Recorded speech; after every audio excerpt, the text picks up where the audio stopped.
Sponsored by Surfshark. Most of the time when e-paper makes an appearance on this channel, it comes in the form of a mobile device like a Kindle, a Palma, or a minimal phone.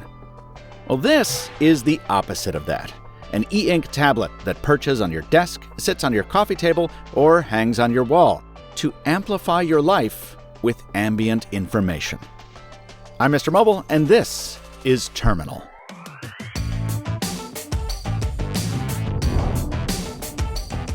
When Terminal arrived at my doorstep, I was surprised at how small and light the package was. And there really isn't a lot to this thing, which is actually part of the pitch.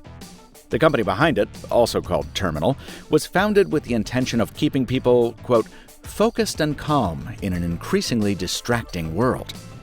It calls this tablet the antidote to doom scrolling and devotes a portion of its web interface to tracking how much time it's supposedly saved you. While I can't blame these folks for latching on to the ascendant digital minimalism movement, I think the messaging lays it on a bit thick. Nevertheless, Terminal's purpose is to deliver glanceable information without the notification barrage of traditional screens. To do that, it uses a 7.5-inch e-ink display from Waveshare, mated to a Wi-Fi radio and an ESP32-C3 microcontroller, powered by a battery of either 1800 or 2500 mAh. The enclosure is ABS plastic, available in a handful of colors, including this faux wood grain I chose for my review sample, which the company provided free of charge. But as always, no payment was provided in exchange for this coverage, and the subject had no input into this video. The beauty of this moment in technology is that short list of hardware, along with some clever software, is all you need to produce a little companion that sits somewhere within eyeshot, either on its fold-out kickstand or hanging on the wall, and microdoses you with information, one slide at a time, every so often.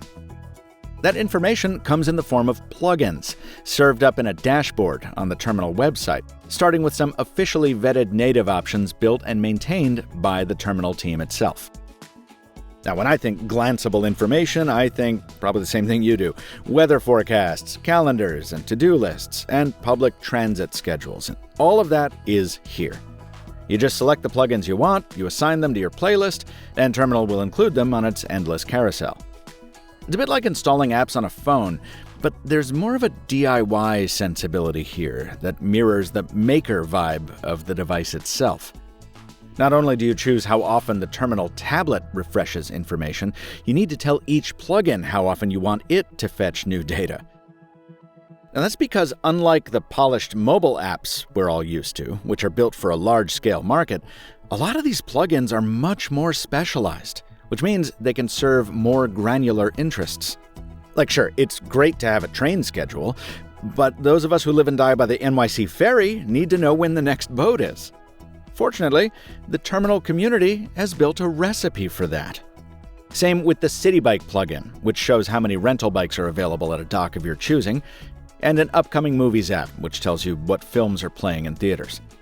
Once I figured out how to tailor Terminal to keep the information timely, I loved having this stuff at the fringes of my perception, just a quick look away without having to ask for it.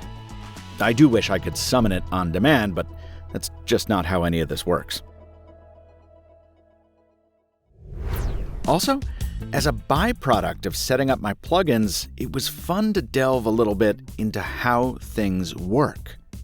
Like, I already knew that Lyft, which is the owner of City Bike, maintains a database to tell users which bikes are available and where. That's how its app works.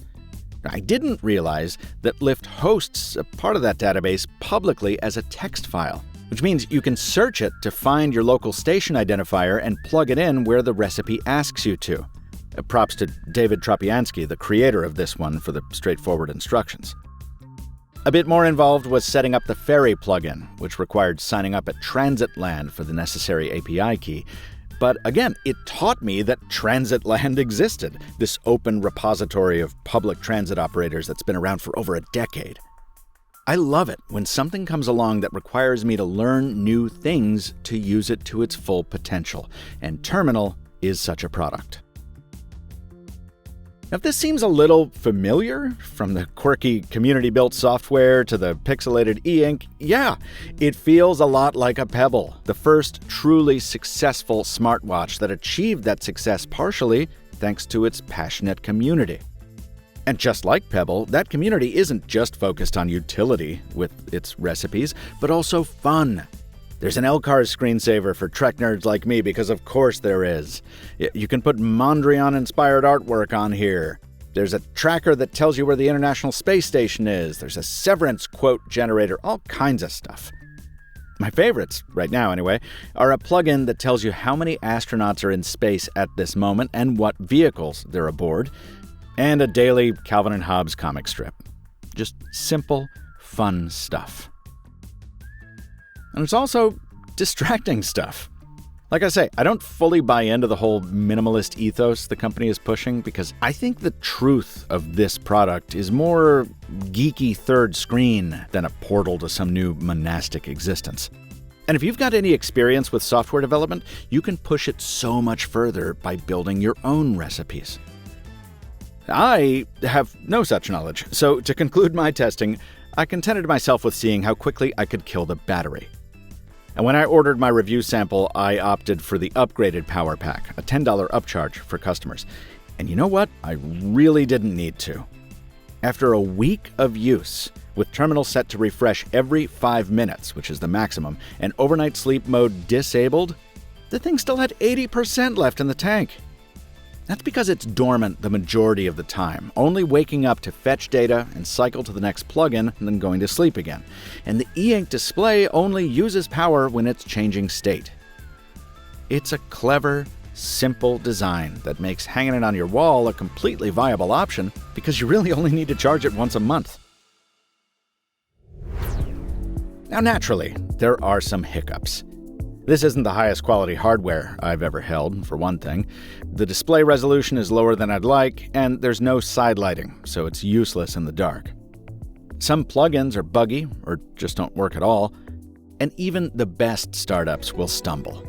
This week, Terminal pushed a firmware update that made the display noisier when refreshing, and also messed with the Wi-Fi.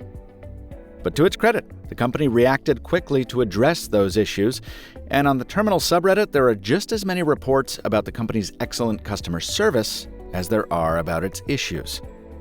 While the hardware itself apparently could be more durable, almost every part of Terminal is user replaceable and available for purchase from its suppliers. Terminal costs between $139 and $154, depending on configuration, which I think is a fair price for the first product from a company with a roadmap that already includes a second, larger device due out by the end of the year. And if you think it's too much, good news! The open nature of the company's platform means that with a bit of work, you can run it on old e-readers, on iPads or Android tablets. Some people have even built their own, and there's a DIY kit available for folks who want to do the same. As you know, if you're a regular viewer, it's rare that I cover anything open source. I'm normally firmly anchored in the world of proprietary software and glued-in batteries. So seeing something so versatile develop this much momentum so early in its life cycle is heartwarming, in that particular geeky way that reminds me of the early days of the internet, when the possibilities seemed almost limitless. Now, Terminal hasn't changed my life or anything, and I still think it's in need of a true killer app to flourish in the way its founders no doubt desire.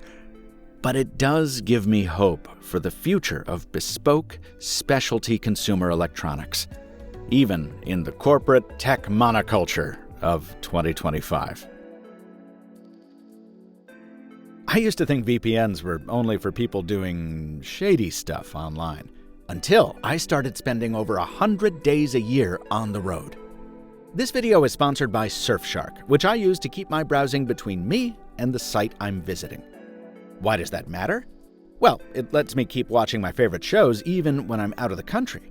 It lets me shop in the currencies I'm used to, bank the same way I always do, and for the same selection of content I'm used to seeing.